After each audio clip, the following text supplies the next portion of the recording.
अब हम लोग जो है लेसन 3 है चतुर्भुज से संबंधित क्वेश्चन एनसीईआरटी क्लास 8 के मैथ से पहले जा रहा है 6वां नंबर वीडियो है और यहाँ पर बहुभुज की विकर्णों की संख्या हम लोग याद करेंगे।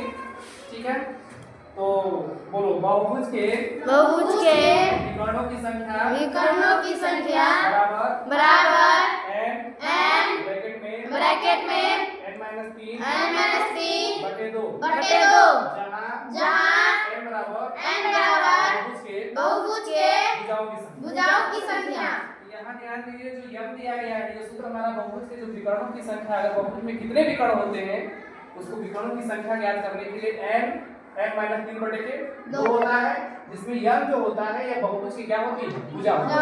ठीक है, अब जो है बहुभुज बहुत से हो सकते हैं, त्रिभुज हो, चतुर्भुज हो, पंचभुज हो, षष्ठभुज, अष्टभुज, नवभुज, दसभुज, कोई भी भुज रहेगा वो सभी क्या हो जाएंगे बहुभुज रहेंगे। सबसे पहले हम लोग जो है त्रिभुज की बात करते हैं। ठीक है, तो अब यहाँ पर जो है सबसे पहले हम लोग एक त्रिभुज बनाते हैं, है ना, चित्र के साथ देखेंगे। तो त्रिभुज बना दिए ए बी सी। अब जो है इसमें त्रिभुज में जो भुजा होता है, भुजा मतलब यह का मान, तो भुजा कितनी होता है 3 है ना, त्रिभुज में है नाम से क्लियर है, त्रिभुज का मतलब 3 तो ए बी हो गया, बी सी हो गया और सी यानी 3 हो गया। अब इसका विकर्ण निकालेंगे, शॉर्टकट में लिख देंगे, जो इसका विकर्ण बराबर सूत्र क्या होगा n-3 बटे के 2 हो जाएगा।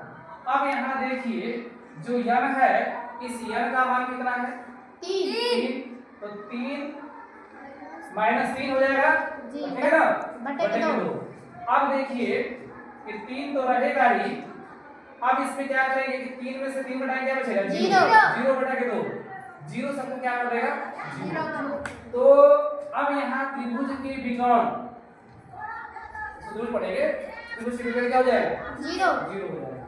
ठीक है, इससे पहले वाले वीडियो में बताया गया था। अब हम लोग जो है चतुर्भुज की बात करते हैं, किसकी बात करते हैं चतुर्भुज की। अब लिखेंगे चतुर्भुज के, अब चतुर्भुज की बात करेंगे तो सबसे पहले हम लोग एक क्या बनाएंगे चतुर्भुज बनाएंगे, ऐसे ऐसे ऐसे ऐसे चतुर्भुज बना दिए जिसका नाम लिखेंगे ए बी सी और डी, ये चतुर्भुज हो गया। अब चतुर्भुज का मतलब 4 भुजा, चतुर्भुज में कितनी भुजा हो जाएगी 4, तो n का मान कितना होगा 4 हो जाएगा।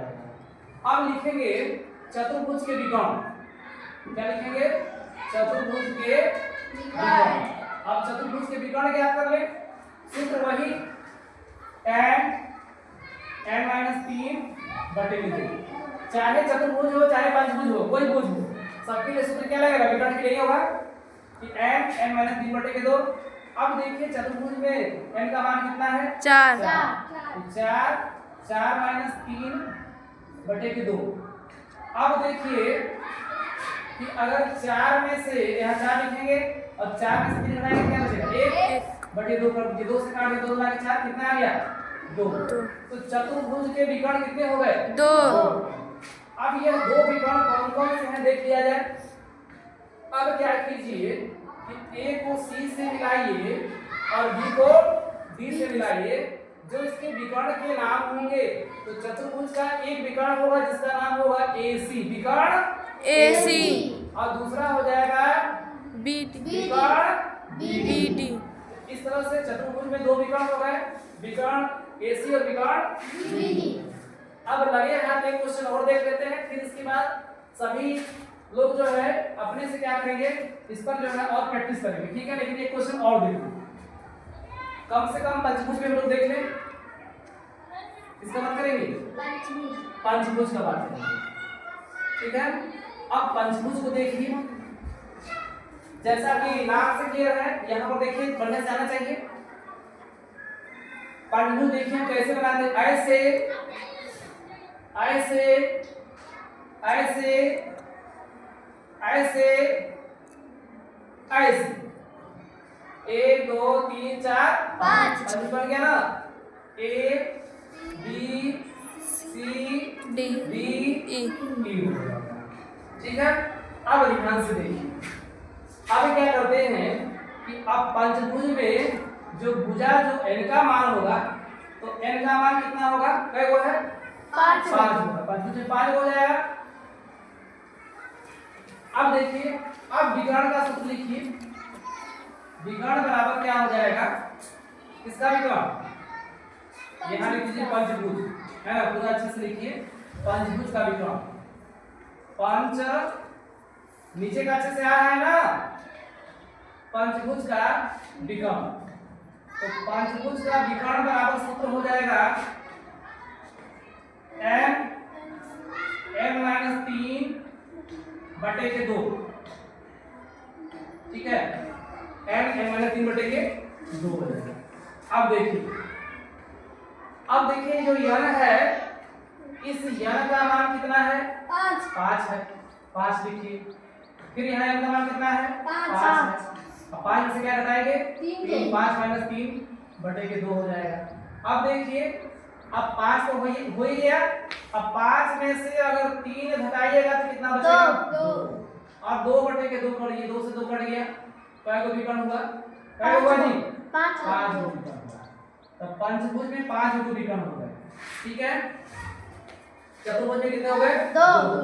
अब 5 विकर्ण कौन कौन से हो सकते हैं? विकर्ण को सीखिए मिलाना। यहाँ से सबसे पहले a को मिलाइए सबके साथ, फिर b को मिलाइए सबके साथ, फिर c को मिलाइए सबके साथ, फिर d को मिलाइए सबके साथ, फिर e को मिलाइए सबके साथ। तो पहले a को उठाइए, a को c से मिलाइए, ये हुआ ac। a को d से मिलाइए, ये हुआ ad। मिल गया a सबसे। अब किसका नंबर है? b का। b को मिलाइए e से, मिल गया। b को देखो मिलने लायक है, नहीं मिलाओगे। b को मिलाए d से। ठीक है, एक छोर से दूसरे छोर को मिलाते हैं, एक छोर से दूसरे छोर को मिलाते हैं, उसी को बोलते हैं विकर्ण। ठीक है, अब ये मिल गया। अब जो है कहीं मिलता हुआ दिख रहा है? नहीं, अब कहीं नहीं मिल सकता है। तो अब इसमें जो विकर्णों की संख्या है लिख लिया जाए। जगह है 6 यही लिखते हैं हम लोग। अब यहाँ से देख लीजिए, पहला विकर्ण जो होगा AC होगा। क्या होगा? AC। फिर क्या होगा? AD। AC हो गया और AD। ठीक, अब B से बात कीजिए। B से क्या होगा? BD। पहले क्या होगा? BD और फिर क्या होगा? BD। ठीक, अब किसकी बात कीजिए? अब तो कोई बात बच रहा है? नहीं। C से AD कट होगा, 4 होगा ना। एक और चाहिए, AC AD, इसके बाद हाँ अभी देखो एक और में मिला है, C से E भी मिल जाएगा। यहाँ देखिए ऐसे मिला, ठीक है। तो C से E भी मिलेगा, C E हो गया। कितने विकर्ण हो गए? 5। इस प्रकार से आप सभी लोग जो है पंचभुज बता दिए हैं।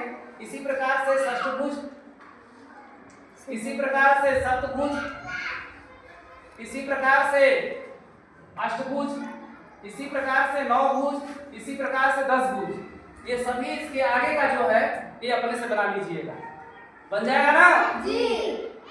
आज के लिए बस इतना ही, फिर मिलते हैं अगले वीडियो में।